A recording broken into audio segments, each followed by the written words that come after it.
Hello everyone, welcome back to our channel learn to be smart. इस video में हमें बात करनी है सेल ऑफ एसेट की क्वेश्चन की। तो चलिए क्वेश्चन सॉल्व करते हैं। उससे पहले हम एक बार क्वेश्चन पढ़ लेते हैं। तो ये रहा हमारे पास क्वेश्चन।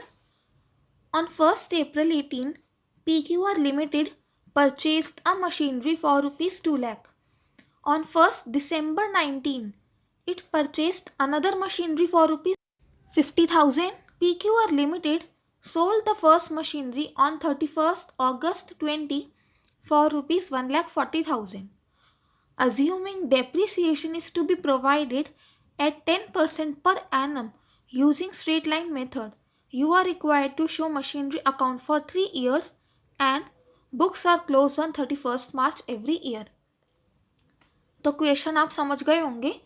हमें मशीनरी अकाउंट बनाना है और ये सेल ऑफ एसेट पे बेस्ड है। तो पहला हमने जो PQR लिमिटेड है उन्होंने क्या किया, 1 अप्रैल 18 को एक मशीनरी परचेज करी है 2 लाख की। तो ये मशीनरी अकाउंट के डेबिट साइड पे हम लिख देंगे to bank account, amount 2 lakh, date आ गया 1 अप्रैल 18 को। तो हम इसको लिखते हैं, डेट में हम लिखेंगे 1 अप्रैल 18 टू बैंक अकाउंट। इस क्वेश्चन में एक से ज़्यादा मशीनरी की बात है तो हम मशीनरी का नंबर दे देंगे। हम फर्स्ट मशीनरी की बात कर रहे हैं। कितने की परचेज करिए, 2 लाख की। 18-19 में और कुछ नहीं हुआ। 1 अप्रैल 18 से लेके 31 मार्च 2019 तक बीच में और कुछ भी नहीं हुआ। तो 31 मार्च 19 आ गया, ईयर एंड की डेट आ गई है और ईयर एंड पे हमें डेप्रीसिएशन चार्ज करना होता है। तो डेप्रीसिएशन हम कैसे चार्ज करते हैं, 31 मार्च 19 को हम लिख देंगे बाय डेप्रीसिएशन अकाउंट। ये फर्स्ट मशीनरी का डेप्रीसिएशन है तो हम लिख देंगे फर्स्ट। और कितना परसेंट डेप्रीसिएशन है, 10% per annum using straight line method. Straight line है तो 2 लाख पे लगेगा इसका 10%। सो 2 लाख का 10% हो गया इसमें 20,000। Start of the year 1 April starting था ना, तो पूरे 12 मंथ्स का हमने डेप्रीसिएशन कैलकुलेट कर लिया और बैलेंस आ गया इधर। By balance carried down first machinery ये हो गया 1,80,000।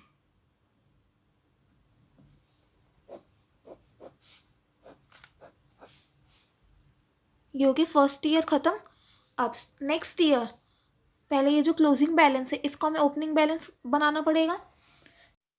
तो फिर ये हो गया 1 अप्रैल 19 को टू बैलेंस ब्रॉट डाउन। तो 1 अप्रैल 19 को हमें लिखना होगा to balance brought down. First machinery का बैलेंस कितना आ गया है, 1,80,000। अब इस साल दिसंबर में एक और मशीनरी परचेज की गई है 50,000 की। तो हम लिख देंगे 1 दिसंबर 19 को टू बैंक अकाउंट। तो ये हो गई सेकंड मशीनरी और कितने की परचेज करी है, 50,000 की ये मशीनरी परचेज की गई है। अब इस पूरे साल भी कुछ नहीं हुआ 19-20 में, तो हमें ईयर एंड पे डेप्रीसिएशन फिर से लगाना होगा और फिर हमें बैलेंसिंग फिगर निकालनी होगी। तो 31 मार्च 20 आ गया तो लगेगा by depreciation account. First machinery पे कुछ डेप्रीसिएशन लगेगा और वैसे ही सेकंड मशीनरी पे भी कुछ डेप्रीसिएशन लगेगा। So by depreciation account on second machinery.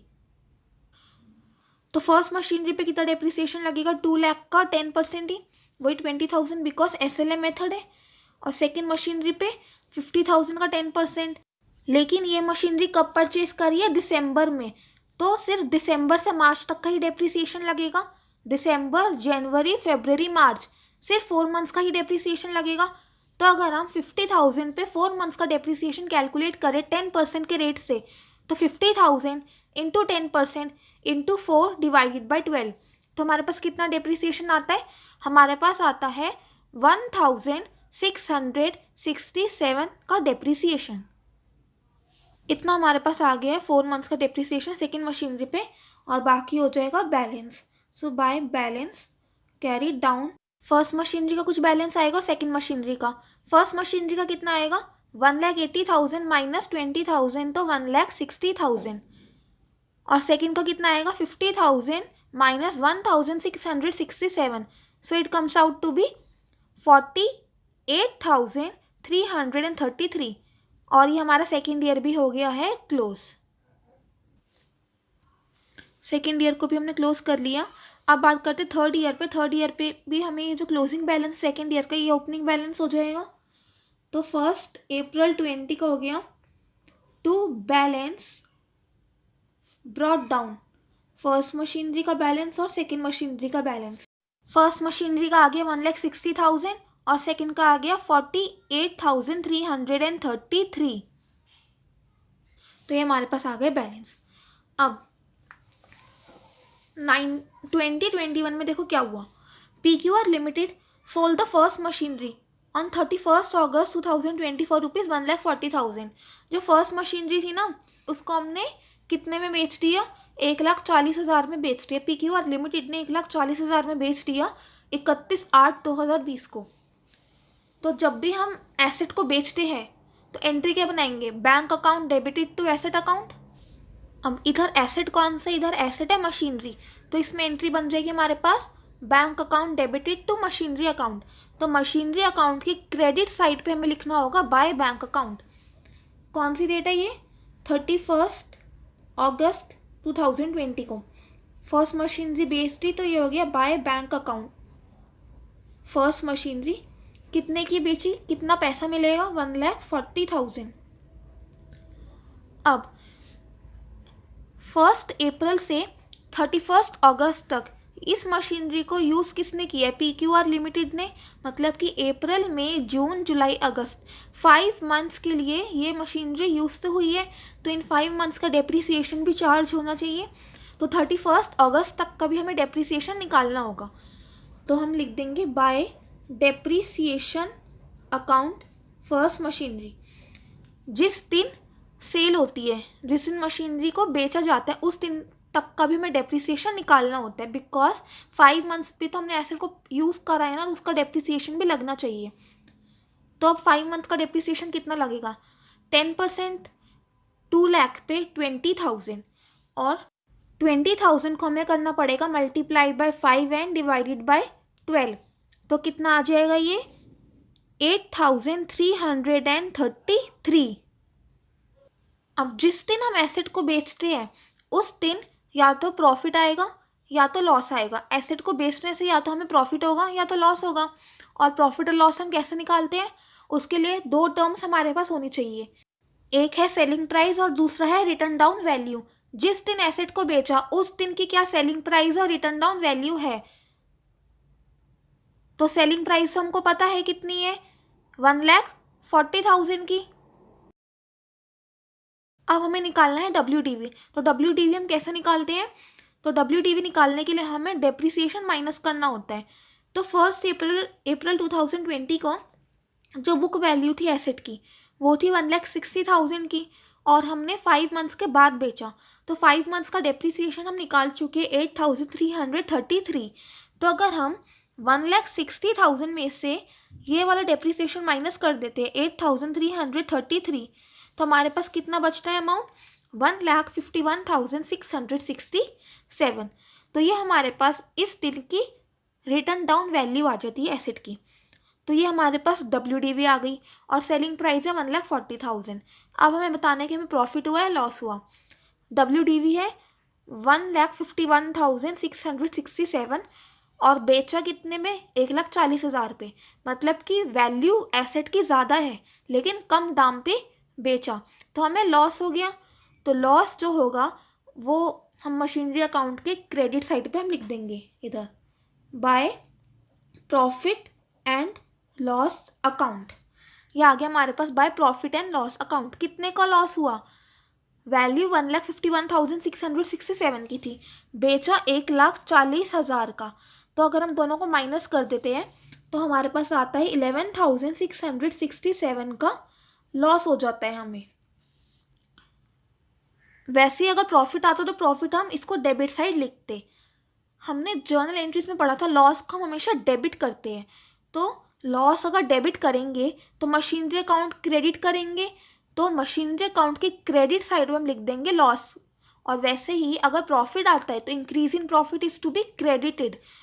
तो प्रॉफिट को क्रेडिट करना पड़ेगा, मशीनरी अकाउंट को डेबिट करना पड़ेगा। मशीनरी अकाउंट की डेबिट साइड पे हमें लिखना होगा प्रॉफिट। तो अगर प्रॉफिट आया तो वो इस साइड आएगा और लॉस आया तो वो इस साइड आएगा। तो मैं दोबारा बता देती हूँ हमें कैसे निकालना है। जिस दिन हमने बेचा उस दिन की हमें सेलिंग प्राइस पता होनी चाहिए, WDV पता होनी चाहिए। सेलिंग प्राइस हमें पता है 1,40,000, WDV हमें निकालनी होगी। कैसे निकालेंगे? तब तक हमें डेप्रिसिएशन माइनस करना है। ईयर की स्टार्टिंग में बुक वैल्यू थी 1,60,000 की और हमने 5 महीने और एसेट को यूज़ किया, तो 5 मंथ का डेप्रिसिएशन अगर हम 8,333 माइनस कर देते हैं तो हमारे पास उसकी वैल्यू आ जाती है। तो सेलिंग प्राइस और WDV को हमें कंपेयर करना है। अगर सेलिंग प्राइस WDV से ज़्यादा है तो हमें होगा प्रॉफिट, अगर सेलिंग प्राइस WDV से कम है तो हमें होगा लॉस। और मैंने आपको निकालना सिखा दिया हम कैसे निकालते हैं। अब फर्स्ट मशीनरी की तो बात ख़त्म हो गई, वो तो हमने सेल कर दी। अब बात आई सेकंड मशीनरी की। सेकंड मशीनरी की स्टार्टिंग में जो ओपनिंग बुक वैल्यू है वो है 48,333 और इस मशीनरी को हमने इस साल नहीं बेचा, PQR लिमिटेड ने नहीं बेचा। तो इस ईयर एंड पे इस मशीनरी का हमें डेप्रिसिएशन निकालना पड़ेगा। ईयर एंड आ गया हमारे पास 31 मार्च 21 को हमें निकालना पड़ेगा इसका depreciation account on second machinery. Second machinery पे कितना डेप्रिसिएशन आएगा? 10% on original cost. Original cost है इसकी 50,000, तो 5,000 का इस पर डेप्रिसिएशन आ गया, 5,000 का डेप्रिसिएशन आ गया। और इसकी आ जाएगी balancing figure by balance carry down on second machinery. तो 48,333 माइनस 5,000, ये आ गया हमारे पास 43,333। इतनी बात समझ आ गई और ये साल भी हमारे पास हो गया क्लोज। ये वाला ईयर भी खत्म हो गया। हमें मशीनरी अकाउंट से 3 साल का ही बनाना था, हमने 3 साल का मशीनरी अकाउंट बनाया। ये वाला क्वेश्चन में खास बात क्या थी कि हमें एसेट को बेचना था और जिस दिन एसेट बेचना होता है हमें उस दिन की WDV निकालनी होती है डेप्रिसिएशन माइनस करके। तो आई होप आपको ये वाला क्वेश्चन अच्छे से समझ आया होगा और अगर कुछ भी डाउट होता है तो कमेंट सेक्शन में ज़रूर पूछिएगा। और अगर वीडियो अच्छी लगी तो इस वीडियो को लाइक ज़रूर करना, ज़्यादा से ज़्यादा दोस्तों के साथ शेयर करना। और अगर अभी तक आपने हमारे चैनल को सब्सक्राइब नहीं किया है then please subscribe our channel, ताकि मैं आपके लिए और ऐसी वीडियोस लाती रहूँ। तो आगे की बात हम नेक्स्ट वीडियो में करेंगे। तब तक के लिए stay happy, keep learning, bye.